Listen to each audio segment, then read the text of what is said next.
Maaf Tuhan, aku hampir menyerah. Karya Alfi Al-Ghazi. Teruntuk para pengendara waktu, bertahanlah sampai surga yang menjadi pelabuhan terakhir kita. 1. Hidup.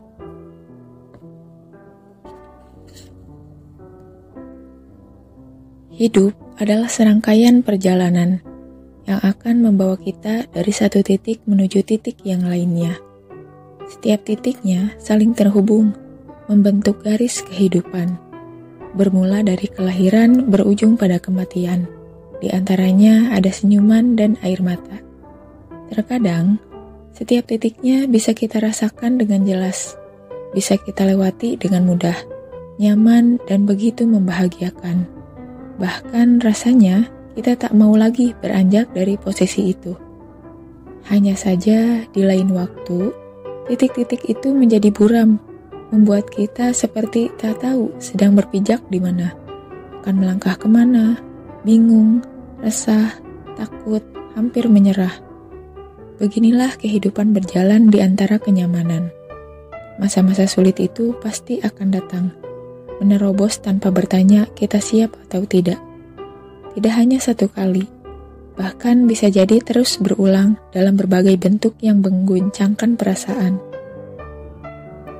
Seperti impian, harapan, dan keinginan yang tak mau menemui kenyataan. Serta yang paling menguras adalah ketika kita sampai pada kisah cinta yang harus mengalah pada takdir sang pemilik semesta. Tak jodoh, ucap kita sambil menyeka air mata. Tuhan tidak adil. Adalah kalimat yang mungkin paling sering kita utarakan. Seperti kitalah manusia yang paling dirugikan di dunia ini. Seperti kita sendiri yang hidup dalam kesakitan ini. Lantas, beberapa pertanyaan melayang-layang dalam pikiran kita. Kenapa aku harus melalui semua ini? Kapan semua ini akan berakhir? Bagaimana caraku untuk bertahan? Kemana sebenarnya tujuan hidupku harus aku arahkan? Pertanyaan-pertanyaan sederhana yang jawabannya tak pernah sederhana. Rumit memang, tapi harus kita lewati. Walau harus berdarah-darah, walau harus melalui ribuan duka. Tiada gunanya meratap, karena meratap juga tak akan pernah menyelesaikan masalah.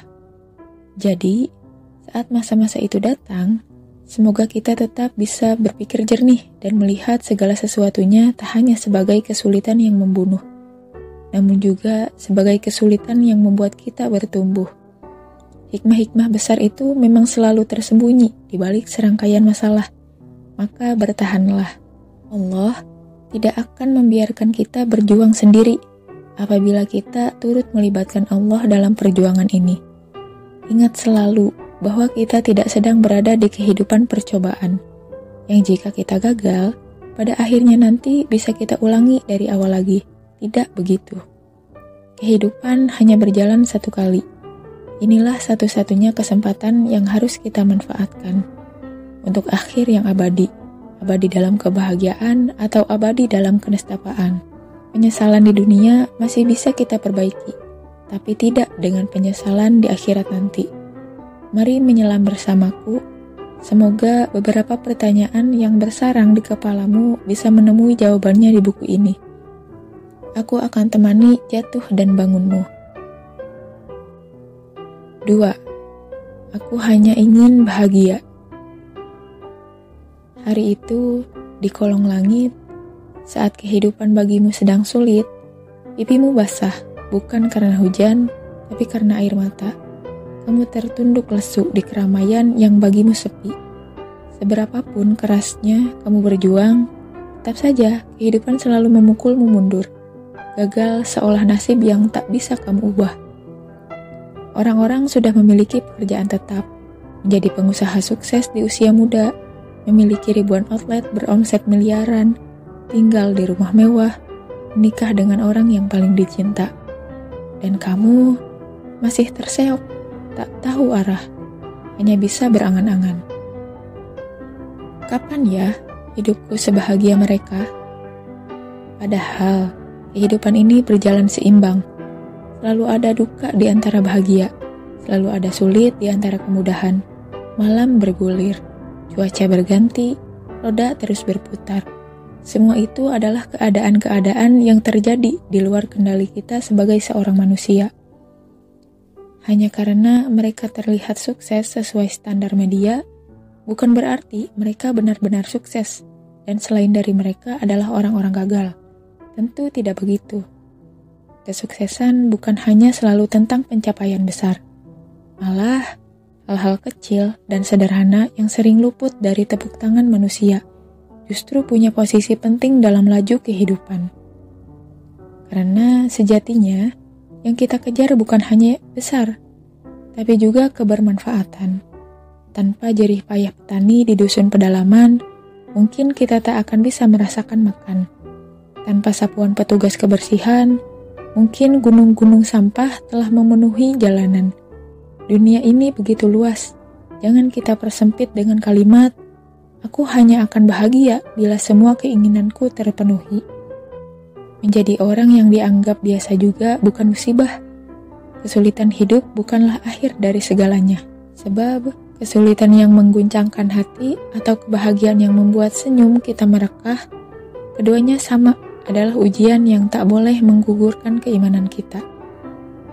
Berhenti memaki, karena kemudahan yang Allah berikan kepada kita belum tentu adalah kemuliaan, dan kesulitan yang Allah berikan kepada kita belum tentu adalah kehinaan.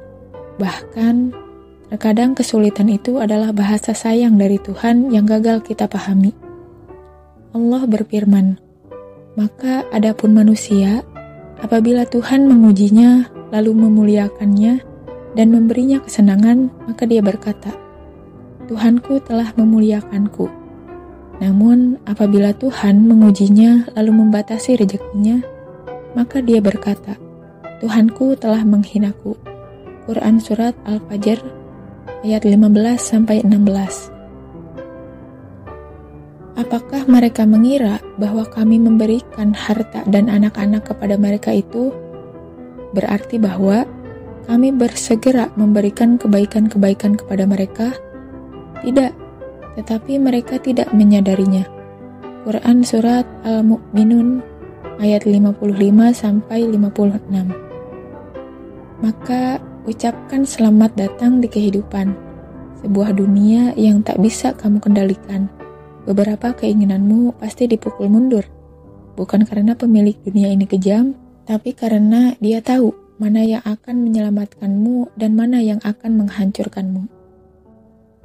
Katakanlah pada dirimu ketika melalui kesulitan ini, Allah ingin kuatkan pundakku.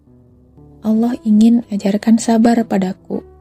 Allah ingin kebaikan untukku. Allah ingin surga menjadi muara akhirku. Duhai kamu yang sedang mendamba bahagia, jika hari ini kamu sedang berada dalam lembah bernama kesedihan, bukan berarti kamu tak akan pernah menemui lembah bernama kebahagiaan. Setiap orang pasti pernah melalui hari-hari berat dalam hidupnya, hingga merasa kesedihan seperti selalu berada di dekatnya. Hanya saja, ada yang semakin kuat langkahnya, namun ada pula yang menyerah. Keduanya bergantung pada seluas apa kamu menjadikan kesabaran dan kesyukuran sebagai poros dalam setiap masalahmu. Bila gegabah hanya akan mendatangkan masalah, maka bersabarlah, yang ujungnya selalu kebahagiaan yang sempurna. Tak perlu takut, tak harus bersedih. Angkat kepalamu, Allah bersamamu. Berjalanlah. Kenapa kamu senang sekali membandingkan hidupmu dengan orang lain? Tentang pekerjaan, tentang pernikahan, tentang apapun itu. Tanpa sadar, kamu telah menghina Allah. Seolah-olah Allah tak pernah berlaku adil dalam hidupmu. 3. Hari tanpa senyuman.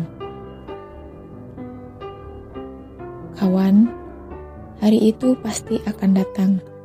Hari yang tak pernah kita inginkan. Tanpa diduga-duga, luka itu akan menyeruak kembali, benar-benar menghantam kita begitu dalam, membuat diri kita berjalan seolah tanpa tujuan, seolah kehilangan harapan, merenggut senyum dari wajah kita. Begitu sakit dan mengecewakan. Dalam kebimbangan dan kebingungan, kita tak tahu lagi harus berbuat apa. Mau terus melangkah takut terjatuh, mau putar balik sudah tak mungkin tertempuh. Mau diam saja, maka kita tinggal menghitung hari untuk mati. Dan itu jelas bukan pilihan. Menangislah, berintihlah. Bahkan Nabi Yakub dahulu pernah jatuh air matanya. Ia menangis begitu dalam sampai membuat matanya buta. Ketika tahu Yusuf kecil, anak yang paling ia sayang, hilang tak tahu kemana. Sejatinya, saat kita berada pada titik terendah itu adalah kesempatan terbaik untuk berdoa. Karena titik terendah menanggalkan segala kesombongan dalam diri kita, membuat kita lebih mudah menghadap pada Allah dalam keadaan hati yang bersih, tanpa noda-noda keangkuhan dan rasa sok kuasa yang ada dalam diri kita. Lemahnya diri kita adalah pertanda bahwa kita butuh Allah. Kita ini butuh Allah. Sungguh kaki-kaki kecil kita tak akan mampu menerabas sendiri dalam himpitan dunia ini. Terlalu berat, bahkan mustahil jika tanpa melibatkan Allah dalam setiap langkah yang kita jalani. Kamu tak boleh berhenti sampai di sini. Selama napas kehidupan masih berhembus, selama itu pula kita tak boleh kehilangan harapan. Allah itu ada. Dan aku belum pernah kecewa dalam berdoa kepadamu, ya Tuhanku. Quran Surat Maryam ayat 4.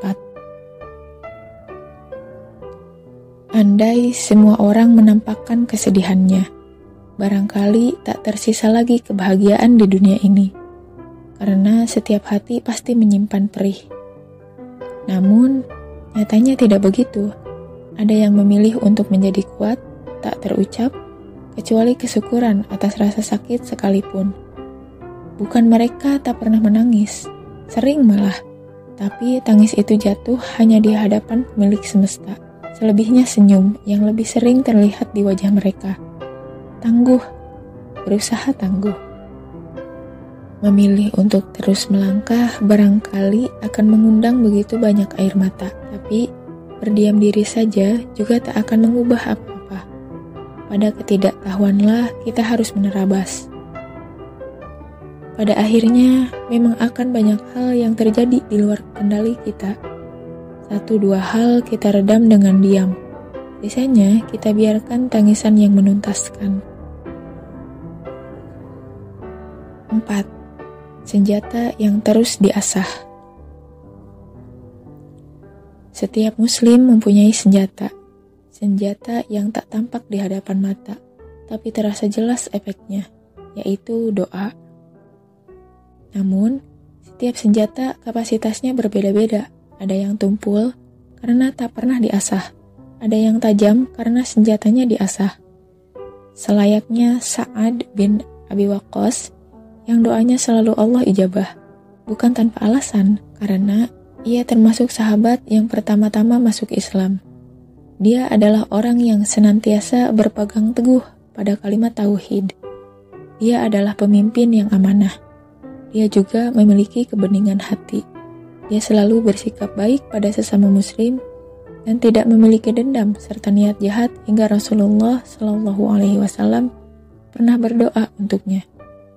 Ya Allah, tepatkanlah lemparan panahnya dan kabulkanlah doanya. Hadis riwayat Al-Hakim. Selayaknya pula Uwais Al-Qarni yang memiliki keistimewaan, yang mana Allah akan mengabulkan apa yang ia minta. Rasulullah SAW pernah mengabarkan bahwa jika ia bersumpah atas nama Allah, maka Allah akan kabulkan. Umar bin Khattab yang mendengar hadis Rasulullah SAW ini pun rela mencari sosok Uwais agar dapat memohonkan ampun untuknya. Semua tidak terjadi begitu saja. Uwais Al-Qarni adalah anak yang sangat berbakti pada ibunya. Uwais Al-Qarni adalah sosok yang soleh dan dermawan. Meski ia adalah seorang fakir, kefakirannya hanya di dunia, derajatnya di langit sesungguhnya sangat mulia. Itulah alasan kenapa Rasulullah SAW menyebutnya sebagai salah satu yang mustajab doanya. Lalu, bagaimana dengan kita hari ini? Sudahkah kita memantaskan diri agar doa kita Allah penuhi? Apakah kita selama ini hanya menjadi penuntut yang terus mengeluh saat doa tak kunjung terpenuhi?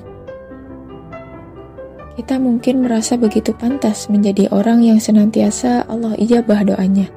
Padahal, kita hanya memiliki amalan yang terbatas. Semoga kita bisa lebih sadar.